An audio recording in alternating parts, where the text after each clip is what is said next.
The Delaware Valley Food Pantry is opening a brand new location here in Lambertville, New Jersey, to help those who are in need. Nearly 200 dogs were found in a horrific hoarding situation in New Jersey. Many were found sick, needing medical treatment, and had little to no human contact. New Jersey Governor Phil Murphy's school funding proposal isn't sitting well in Hunterdon County. The plan would result in a $2.1 million loss for Hunterdon County schools. Black flies are out in force along the Delaware River, while New Jersey and Hunterdon find a way to fund the spraying program to get rid of them. Welcome to Grateful Bites Cafe, a friendly place that employs those that are differently abled. Let's take a look inside. Congresswoman's surprise visit to the detention center that's been the focus of protests. Plus, a look ahead to the weekend, coming up on PBS 39 News Tonight at 11. Route 29 in Lambertville, New Jersey was recently transformed from 4 lanes into 2 in order to prevent accidents and speeding. Residents tell me they're happy with the change. Well, I am a huge fan of strawberries, so I decided to get in on the fun and try some. This is Angel Food Cake, strawberries, and whipped cream. Let's see how it tastes. Oh my goodness, so good. Strawberries never disappoint. It started when Chip Palix and his then 4-year-old daughter saw a plea from a food pantry in Flemington, New Jersey. They felt compelled to start their own garden to help. Realizing they had a large amount of extra food left over after they donated their produce, Palix had an idea. Well, we realized we had so much extra produce and we didn't know what to do with it. So initially we were giving it away to friends and family and such, and coworkers, but then saw a 3-line article in the paper that completely changed our life altogether. Because it said if you have extra produce, bring it down to the food pantry and grow a row for the hungry. And that's really how everything started. Palix bought a farm in Pittstown and began to grow produce on a larger scale. He found the need for fresh food was greatly needed, not just in Flemington, but in many surrounding communities. Throughout the harvest season these days, he and volunteers deliver produce every other week to what he calls food desert areas across several states. These are areas where people lack access to healthy, fresh, affordable produce. When Palix first began, he realized through his volunteering how great the need was for fresh food. As a former recipient of the program, Katie Sapio says she's so thankful for the program Palix has created. She said it was critical for her and her family. I was in transition. I was actually getting a divorce, and I had to utilize a local food pantry. There were times where I would make peanut butter and jelly sandwiches for my kids, cut off the crust of the sandwich. They would have the main, peanut butter and jelly part, and the crust was my dinner. So I was able to save whatever I could for the next day.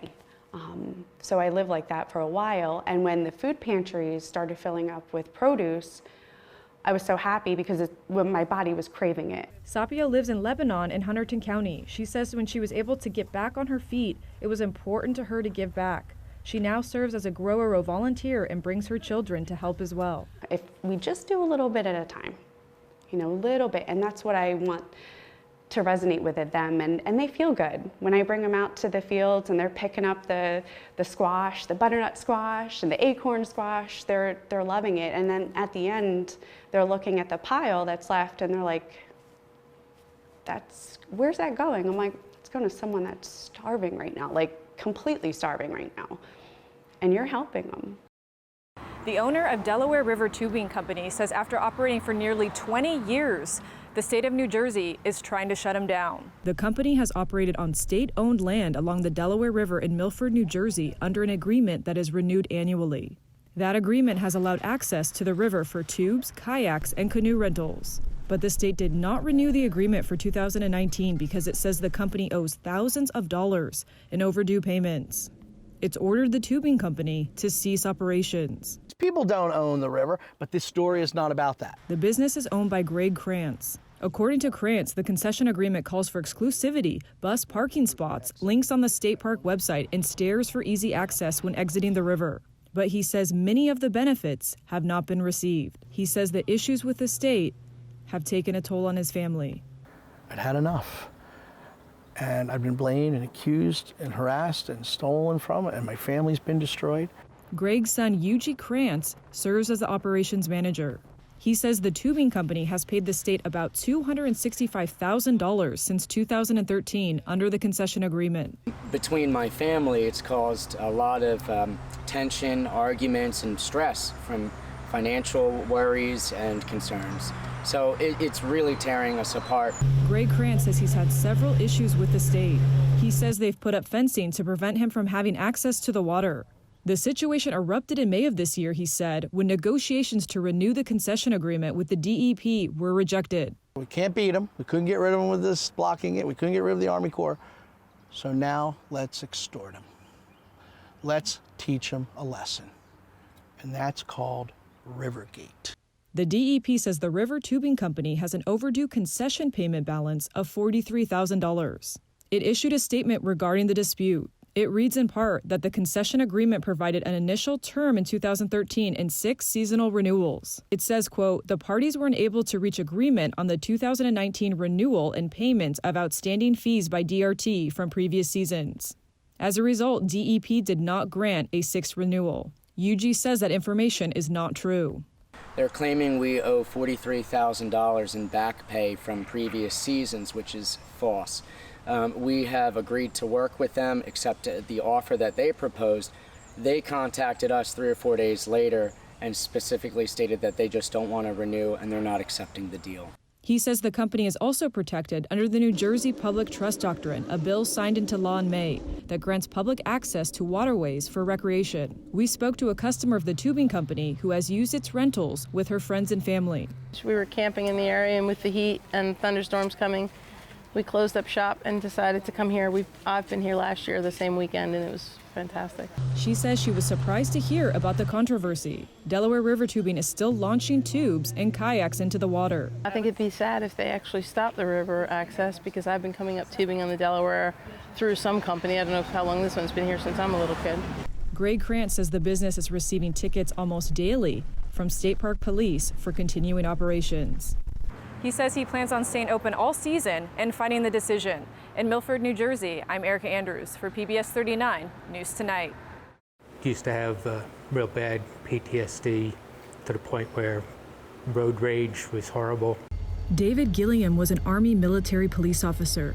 When he returned to civilian life, he had a hard time adjusting because he says he was very angry. According to my family, they tiptoed around me because I could snap at the drop of a hat. Gilliam says he's trotting a little easier thanks to Spring Rains of Life. The nonprofit helps trauma survivors in New Jersey and New York with the help of these horses. Like Gilliam, Deborah Hayes, a former Navy intelligence specialist, says the traumatic things she experienced made it hard for her to sleep. In fact, she says for several years, she only got a couple hours of sleep each night, leaving her feeling like she was on edge and couldn't let her guard down. PTSD for me, there's a lot of like, you wear the suit of armor because you don't want anybody near you. And you just, but with the horses, you can't do that because they pick up on that and you have to open yourself. So it's like freeing and relieving, and for me, it's like the best therapy. Let's just take your horse through the stations and we'll circle up after that's done. I became addicted to witnessing miracles. And I keep seeing enough miracles throughout the work that we do that it's an addiction, and you feed an addiction however you can. It's just my addiction happens to be a good one. Christiana Capra is the co-founder and director of equine services for Spring Rains of Life. In 2012, Capra and clinical psychologist Dr. Maria Katzmanis started the nonprofit. The volunteer-run program located in Three Bridges, New Jersey, works with veterans, families, at-risk youth, and bereaved children. During the 8-week therapy session, the veterans attend class once a week, getting to know the horses. Capra and Katzmanis help guide the clients so participants can walk with the horses, go through a course, or just watch from the sideline, whatever makes them feel comfortable that day. The program also arranges activities that helps humans and animals to gradually bond over time. They also ask that clients pick a horse they feel the most connection to. Gilliam says this program helped change him for the better. Even on days he didn't want to interact with the horses, he said they would come over to him and comfort him. I mean, working with a 1,200-pound animal, and seeing their reaction to your reaction, it makes things worthwhile. Capra says because demand is so high for the program, funding is always needed. The next therapy session will begin in October. For PBS 39 News Tonight, I'm Erica Andrews.